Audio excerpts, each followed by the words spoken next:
Hello friends, बरायबाय Bodo Info official YouTube channel आव SSC GD finally नोंथांमोना PST होनो मोनसिगोन आरो लोगोसे बे नोटिसा बबेयाव फैदों गोबां गोनो गोथो जागासिनो खायसेनि थाखाय फेक आरो खायसेनि थाखाय रियेल जादों अके दा बेखौनो नोंथांमोना आपडेट लाबोबाय जों अफिशियेल नोटिस जोङो डाउनलड खालामगोन बेनो जाबाय फिजिकल टेस्ट दा बयबो रेडि जादो बे अफिशियेल नोटिसा नंगौआनो मानोना जों मोनदों CRPF नि अफिशियेल वेबसाइटआव अके दा SSC आव दासिमबो पाब्लिश खालामाखै दा SSC होनोबा बे मोनसे स्टाफ सिलेक्शन कमिशन जेराव एग्जाम कन्डाक्ट खालामो एन्ड बेनिफ्राय PST गोनांफोरा आलदा कम्पानिनि आन्डाराव जायो हमना ला CRPF नि आन्डाराव नोंथांमोना दायो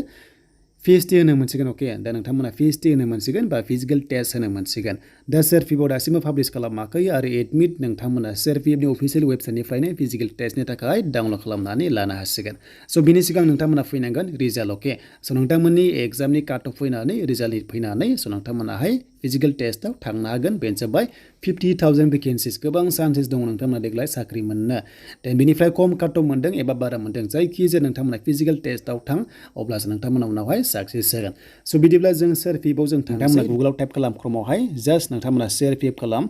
दा CRPF खालामनानै नोंथांमोना सार्च खालाम एन्ड बेयाव सार्च खालामबाय दा पेजआ लडिं जाबाय एन्ड बेनिफ्राय CRPF आव खनसे क्लिक खालामदो बेयाव एन्ड बेयाव क्लिक खालामनाय लोगो लोगो नोंथांमोना क्लिक हियाराव थुना होदो अके स' बेयाव थुबाय जोङो एन्ड थुनाय लोगो लोगो बेबायदि पेजआ फैबाय एन्ड बेनिफ्राय नोंथांमोना बेयाव नायदिनै CRPF नि आन्डाराव आसाम राइफल दङ बेबायदि BSF दङ हमना ला CSF दङ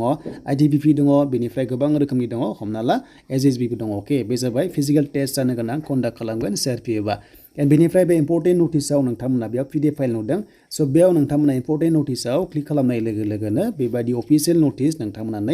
डाउनलड खालामनो हाबाय अके स' बिदिब्ला नायदिनै अफिशियेल नोटिसआ ओंखारबाय बे जाबाय नोंथांमोननि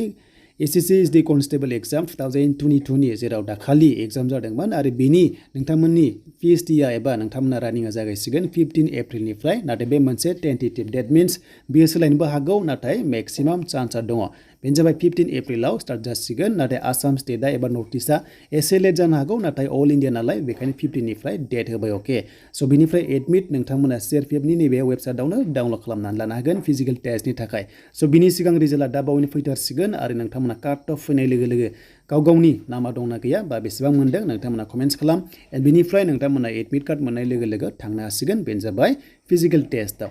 स' लोगोफोर बे अफिशियेल नोटिसआ नंगौआनो नोंथांमोना दायो मिथिबाय खायसे नंखाय सानदोंमोन नाथाय SSC नि अफिशियेल टुइटार पेजआवबो होखादोंमोन जेराव नोंथांमोना आपडेटखौ मोनगासिनो दङ